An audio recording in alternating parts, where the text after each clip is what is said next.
हाँ, yes start. उच्चतम न्यायालय काफ़ी समय पहले कह चुका है कि किसी भी मामले में गिरफ्तारी सिर्फ इसलिए नहीं की जा सकती कि संज्ञेय अपराधों के लिए पुलिस को गिरफ्तार करने का अधिकार है। गिरफ्तारी के लिए पर्याप्त कारणों का होना भी आवश्यक है। गिरफ्तारी का यह सिद्धांत कई वर्षों से लागू है। हाल ही सुप्रीम कोर्ट ने एक अन्य प्रकरण में देश के समस्त पुलिस महानिदेशकों को गिरफ्तारी नियमों की सख्ती से पालना के निर्देश दिए हैं। दंड प्रक्रिया संहिता में गिरफ्तारी के प्रावधान पहले से ही उल्लेखित है। उच्चतम न्यायालय के निर्देश कुमार विरुद्ध बिहार राज्य एवं अन्य 2014 प्रकरण में धारा 41(1) की व्याख्या करते हुए समस्त राज्यों को इसके अनुरूप ही निर्देशों का पालन करने के लिए कहा था। दरअसल पुलिस द्वारा गिरफ्तारी के रूटीन तरीके पर नियंत्रण करने के उद्देश्य से विधि आयोग की सिफारिश पर दंड प्रक्रिया संहिता की धारा 41(1) में संशोधन करते हुए यह स्पष्ट किया गया कि छोटे अपराधों अर्थात ऐसे अपराध जिनमें अधिकतम सजा 7 वर्ष तक का कारावास है, आरोपियों का सामान्यतः गिरफ्तार नहीं किया जाए।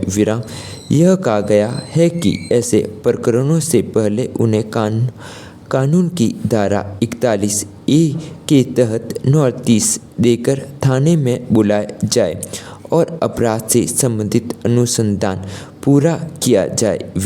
कुछ बिंदु ऐसे हैं जिन पर संतुष्ट होने के बाद गिरफ्तारी की जा सकती है।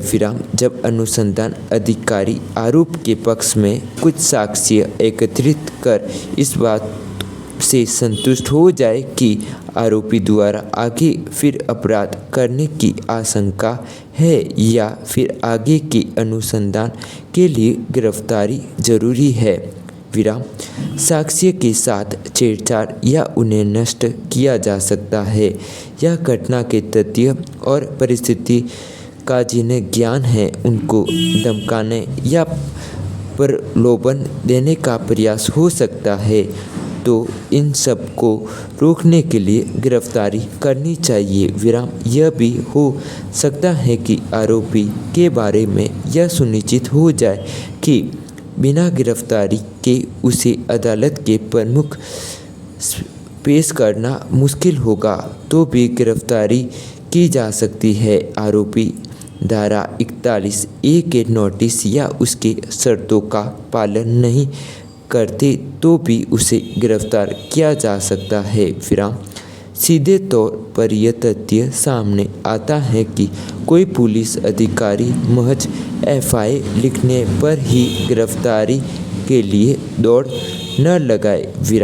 पहले अनुसंधान करे, साक्ष्य एकत्र करे और गिरफ्तारी क्यों आवश्यक है इसकी भी समीक्षा करे। इसी साल फरवरी में एक प्रमुख बैंकर से जुड़े एक बहुचर्चित मामले में CBI द्वारा गिरफ्तारी को लेकर न केवल मुंबई हाई कोर्ट ने आपत्ति की बल्कि आरोपियों को जमानत पर रिहा करने का निर्देश भी दिए। कोर्ट ने कहा कि आरोपियों द्वारा पुलिस के प्रश्नों को उनके चाहे अनुसार या सही उत्तर न मिलने पर उसे आरोपियों द्वारा असहयोग करना नहीं कहा जा सकता। ऐसे प्रश्नों पर आरोपी की संविधान प्रदत्त चुप रहने का अधिकार भी है, इसलिए केवल आरोपियों द्वारा इस प्रकार सहयोग करने का हवाला देकर उनकी गिरफ्तारी करना धारा 41(1) में दिए गए प्रावधान का उल्लंघन है। जून 2022 में तेलंगाना हाई कोर्ट ने एक प्रकरण के आरोपी को 41(a) का नोटिस दिए बिना निर्देश कुमार प्रकरण में दिए गए निर्देशों का उल्लंघन करने के लिए हैदराबाद के एक नए IPS अधिकारी सहित 4 पुलिस अधिकारी को कोर्ट की अवहेलना के लिए 4 सप्ताह की जेल की सजा सुनवाई। विराम हाईकोर्ट ने राज्य सरकार के चारों पुलिस अधिकारियों के विरुद्ध विभागीय कार्रवाई करने के भी निर्देश दिए। विराम हालांकि अपील करने के लिए सजा को निलंबित रखा गया। विराम मोटे तौर पर यह कहा जा सकता है कि गिरफ्तारी नियमों का उल्लंघन करने पर न्यायालयों की ओर से भी सख्त रवैया अपनाया जा सकता है। विराम निर्देश कुमार प्रकरण IPC की दहेज संबंधी धारा 498 के अपराध से संबंधित या यद्यपि यह अपराध गैर जमानतीय है तथापि गिरफ्तारी के संबंध में न्यायालय ने तय प्रक्रिया का पालन करने के निर्देश दिए। विराम न्यायालय ने यह स्पष्ट किया कि यह निर्देश उन सभी अपराधों के संबंध में लागू होंगे जिनमें अधिकतम सजा 7 वर्ष की है। न्यायालय ने कहा कि पुलिस ऐसे प्रत्येक प्रकरण के लिए एक तालिका तैयार करे एवं उनमें गिरफ्तारी क्यों आवश्यक है। विराम साथ ही पूर्व में उल्लेखित कारणों का उल्लेख करे।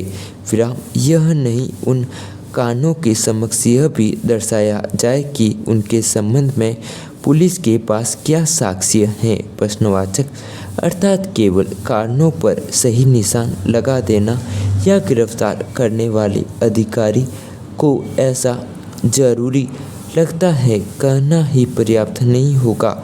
विराम प्रकरण में विशिष्ट कारण दर्शन के क्या आधार हैं एवं उसके संबंध में क्या साक्ष्य सामग्री उपलब्ध है इसका भी उल्लेख करना जरूरी है। विराम पैरा आवश्यक निर्देशों का पालन न करने पर न केवल पुलिस अधिकारी बल्कि न्यायिक मजिस्ट्रेट भी विभागीय कार्रवाई के लिए उत्तरदायी होंगे। विराम उच्चतम न्यायालय ने निर्देश कुमार प्रकरण में दिए गए निर्देश एक बार फिर दोहराते हुए कहा कि समस्त पुलिस महानिदेश इस संबंध में अपने अधीनस्थों को भी स्पष्ट निर्देश जारी करे। विराम हाल ही में संसद में पेश किए गए भारतीय नागरिक सुरक्षा संहिता 2023 के प्रारूप में धारा 41 के मूल अंश भी दोहराए गए हैं। विराम यह प्रावधान किया गया है कि 3 साल से कम सजा वाले प्रकरणों में यदि अपराधी 60 साल से अधिक आयु का है या कमज़ोर है तो उसकी गिरफ्तारी बिना उप पुलिस अधीक्षक की पूर्व अनुमति के नहीं की जा सकेगी। विराम इस प्रकार निर्देश कुमार प्रकरण में दिए गए निर्देश भी लागू होते रहेंगे। Full stop. इसका PDF हमारे टेलीग्राम ग्रुप और व्हाट्सएप ग्रुप में मिल जाएगा।